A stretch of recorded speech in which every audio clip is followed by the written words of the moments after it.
যে মহান রব্বুল আলামিন আপনাকে আমাকে এমন নবীর উম্মত হওয়ার সৌভাগ্য দান করেছেন যে নবীর উম্মত হওয়া ছাড়া কিয়ামতের দিন মুক্তির আশা নাই। এর অর্থটা কি হলো? মুহাম্মদুর রাসূলুল্লাহর উম্মত হওয়া ছাড়া বর্তমান দুনিয়ার কোনো মানুষ বেহেশতে যেতে পারবে না। কথা ঠিক না বেঠিক? কথা কিন্তু ঠিক, কিন্তু বর্তমান সময়ে এটা গুরুত্বের সাথে বোঝার প্রয়োজন কেন একটু পরে বলবো। মুহাম্মদুর রাসূলুল্লাহর উম্মত হওয়া ছাড়া বর্তমান দুনিয়ার কোনো মানুষ বেহেশতে যেতে পারবে না, কথাটা একটু দলিল সহ বোঝার চেষ্টা করি। শুধু দাবি করলেই তো হবে না, এর পক্ষে দলিলের কি প্রয়োজন আছে কিনা দলিল সহ সহজভাবে বোঝাবার চেষ্টা করব। আমি জিজ্ঞাসা করি, মুহাম্মদুর রাসূলুল্লাহ সাল্লাল্লাহু আলাইহি ওয়াসাল্লাম বিশ্ব নবী কিনা? বিশ্ব নবী কিনা? বিশ্ব নবীর অর্থটা কি? বিশ্ব নবীর মানে কি? বিশ্ব নবীর অর্থ হচ্ছে মুহাম্মদুর রাসূলুল্লাহ সাল্লাল্লাহু আলাইহি ওয়াসাল্লাম যখন দুনিয়াতে ছিলেন তখন দুনিয়াতে যত মানুষ ছিল এবং কিয়ামত পর্যন্ত যত মানুষ আসবে সব মানুষের প্রতি প্রেরিত রসুল। এজন্য তিনি হচ্ছেন বিশ্ব নবী। শুধু তার সময়ের জন্য না, শুধু মক্কার জন্য না, বরং সারা দুনিয়ার মানুষের জন্যে। যেদিন থেকে মুহাম্মদুর রাসূলুল্লাহ সাল্লাল্লাহু আলাইহি ওয়াসাল্লামকে আল্লাহ তাআলা নবী হিসাবে ঘোষণা করেছেন, সেই দিন থেকে শুরু করে কিয়ামত পর্যন্ত যত মানুষ দুনিয়াতে আসবে সকল মানুষের জন্য নবী হচ্ছেন কে? মুহাম্মদুর রাসূলুল্লাহ সাল্লাল্লাহু আলাইহি ওয়াসাল্লাম।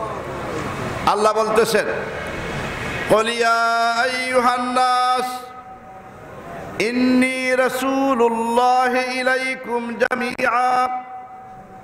হে নবী, আপনি দুনিয়ার সকল মানুষকে জানিয়ে দিন, যারা আপনার সময়ে দুনিয়াতে আসে এবং কিয়ামত পর্যন্ত যত মানুষ আসবে সকল মানুষকে জানিয়ে দিন, সবার প্রতি প্রেরিত রসুল হচ্ছেন আপনি। সবার প্রতি প্রেরিত রসুল হওয়ার অর্থ কি? যার প্রতি রসুল হিসেবে প্রেরিত হয়েছেন প্রত্যেকটা মানুষের দায়িত্ব হবে তাকে রসুল হিসাবে গ্রহণ করা। যদি গ্রহণ করে না তাহলে এই মানুষটার কি হবে না? মুক্তির ব্যবস্থা হবে না।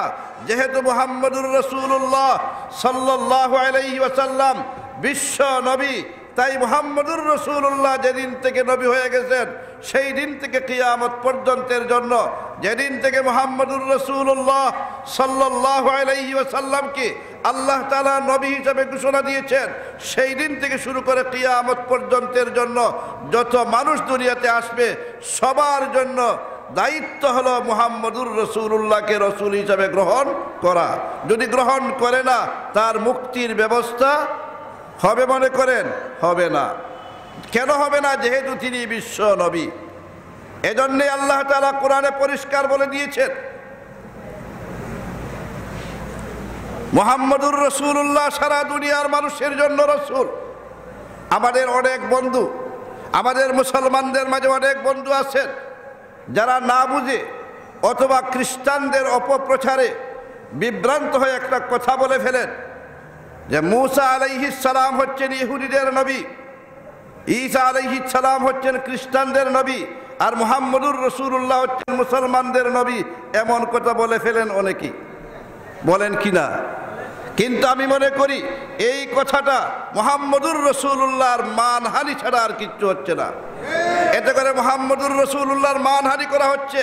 মুহাম্মদুর রাসূলুল্লাহকে শুধু মুসলমানদের রসুল বলা হচ্ছে, অথচ আল্লাহ বলতেছেন সারা দুনিয়ার মানুষের জন্য রসুল। তাহলে মুসলমানদের জন্য শুধু রসুল না, খ্রিস্টানদের রসুল, ইহুদিদের প্রতি প্রেরিত রসুল, হিন্দুদের প্রতি প্রেরিত রসুল, বৌদ্ধদের প্রতি প্রেরিত রসুল। সুতরাং মুসলমানদের প্রতি প্রেরিত রসুল যদি বলা হয় মুহাম্মদুর রাসূলুল্লাহর মান ক্ষুণ্ণ করা হচ্ছে।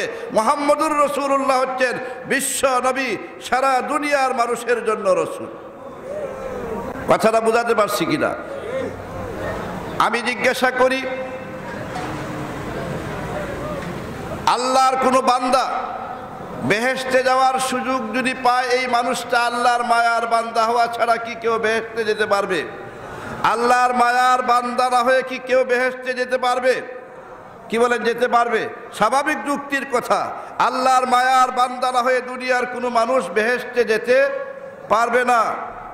আর বর্তমান দুনিয়ায়, অর্থাৎ যেদিন থেকে মুহাম্মদুর রাসূলুল্লাহ সাল্লাল্লাহু আলাইহি ওয়াসাল্লামকে আল্লাহ তাআলা নবী হিসাবে দুনিয়ার মানুষের কাছে ঘোষণা করেছেন, সেই দিন থেকে শুরু করে কিয়ামত পর্যন্তের জন্য, কিয়ামত পর্যন্ত যত মানুষ আসবে, এই পুরা সময়টাকে আমি বলতে যাচ্ছি বর্তমান সময়। বর্তমান সময় শুধু আজকেরটা না, বর্তমান সময় যখনই বলছি আমি, আমার উদ্দেশ্য হচ্ছে যেদিন থেকে মুহাম্মদুর রাসূলুল্লাহ সাল্লাল্লাহু আলাইহি সাল্লামকে আল্লাহ নবী হিসেবে ঘোষণা করেছেন, এই দিন থেকে শুরু করে কিয়ামত পর্যন্ত সময়টাকে বলতে যাচ্ছি বর্তমান সময়।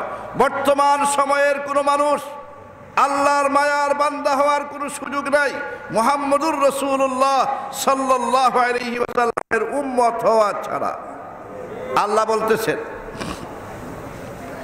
কুল ইন কুনতুম তুহিব্বুনাল্লাহ ফাত্তাবিউনি ইউহিব্বুকুমুল্লাহ। আল্লাহ পরিষ্কার জানিয়ে দিয়েছেন, হে নবী মুহাম্মদ, আপনি দুনিয়ার সকল মানুষকে জানিয়ে দিন, আল্লাহর মায়ার বান্দা হতে হলে, আল্লাহর প্রিয় পাত্র হতে হলে একটাই ব্যবস্থা, ফাত্তাবিউনি ইউহিব্বুকুমুল্লাহ। আমি নবী মুহাম্মদুর রাসূলুল্লাহর ইত্তেবা করো, তাহলেই আল্লাহ তোমাদেরকে মহব্বত করবেন।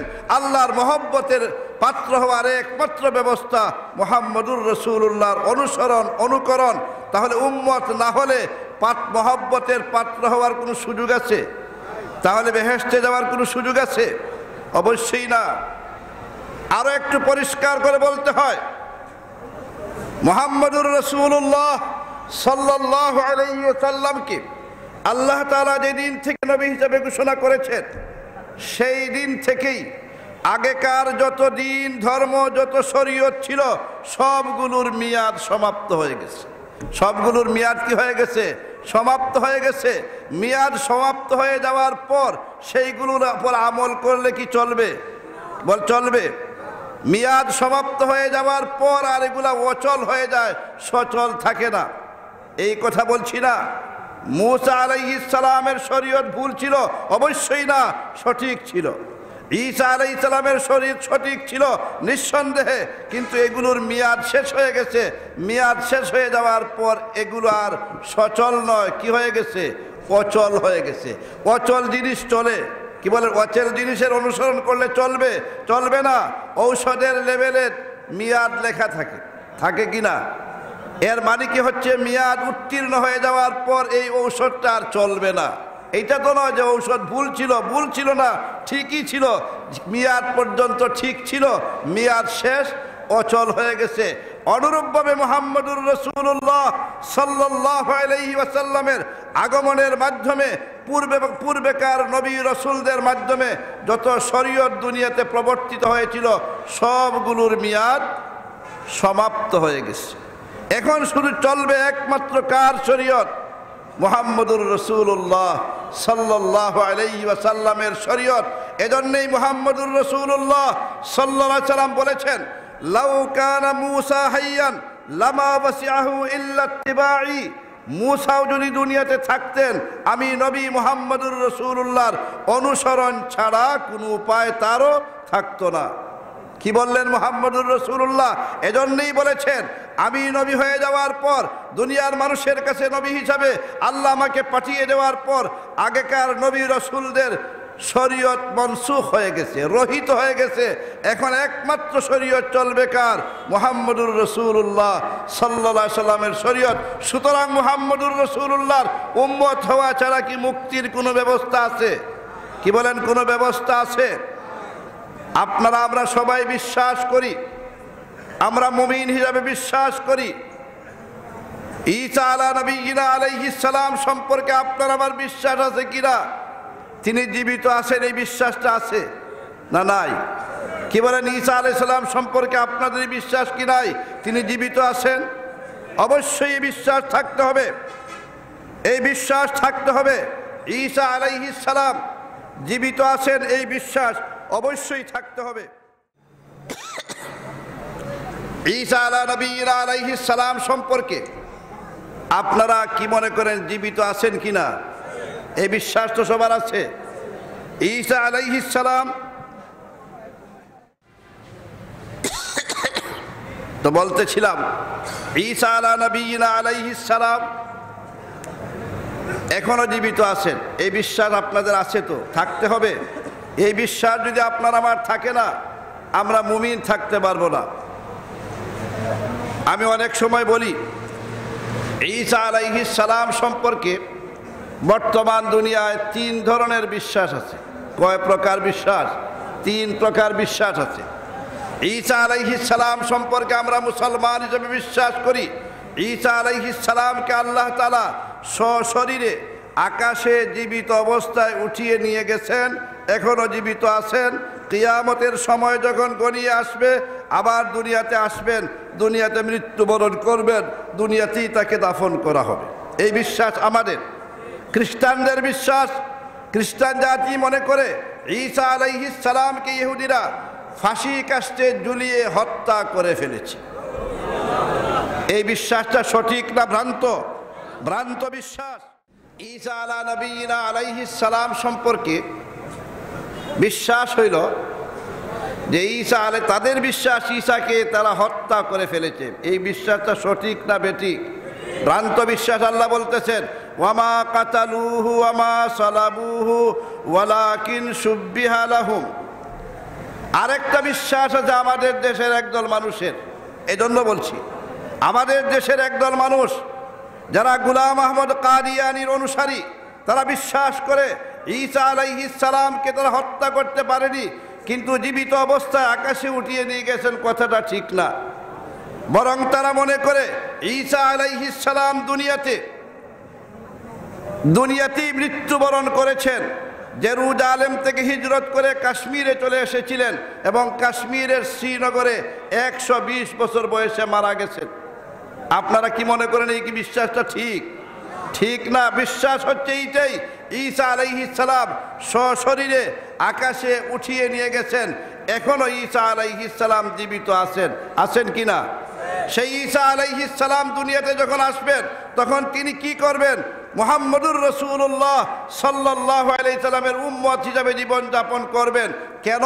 যেহেতু মুহাম্মদুর রাসূলুল্লাহর আগমনের পরে দুনিয়াতে আর কারো শরীয়ত চলবে না, এজন্যই ঈসা আলাইহিস সালাম যখন আসবেন, মুহাম্মদুর রাসূলুল্লাহর উম্মত হিসাবে জীবন যাপন করবেন। পরিষ্কার হয়ে গেল কথাটা। মুহাম্মদুর রাসূলুল্লাহ দুনিয়াতে নবী হিসাবে আল্লাহ তাআলা তাকে ঘোষণা দেওয়ার পর থেকে কিয়ামত পর্যন্ত দুনিয়ার কোনো মানুষের বেহেশতে যাওয়ার ব্যবস্থা নাই তার উম্মত হওয়া ছাড়া। কথাটা পরিষ্কার হয়েছে কিনা?